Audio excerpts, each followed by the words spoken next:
Hello भाइयों बहनों, नमस्कार। मैं इरफान। मैं आज आपके साथ हूं भी और नहीं भी। खैर, ये फिल्म अंग्रेजी मीडियम मेरे लिए बहुत खास है। सच यकीन मानिए, मेरी दिली ख्वाहिश थी कि इस फिल्म को उतने ही प्यार से प्रमोट करूं जितने प्यार से हम लोगों ने बनाया है। लेकिन मेरे शरीर के अंदर कुछ अनवांटेड मेहमान बैठे हुए हैं, उनसे वार्तालाप चल रहा है। देखते हैं किस करवट उठ बैठता है। जैसा भी होगा आपको इत्तला कर दी जाएगी। कहावत है, when life gives you lemon, you make a lemonade। बोलने में अच्छा लगता है, पर सच में जब जिंदगी आपके हाथ में नींबू थमाती है ना, तो शिकंजी बनाना बहुत मुश्किल हो जाता है। लेकिन आपके पास और चॉइस भी क्या है पॉजिटिव रहने के अलावा?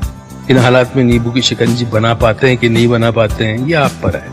और हम सब ने इस फिल्म को उसी पॉजिटिविटी के साथ बनाया है, और मुझे उम्मीद है कि ये फिल्म आपको सिखाएगी, हंसाएगी, रुलाएगी, फिर हंसाएगी शायद।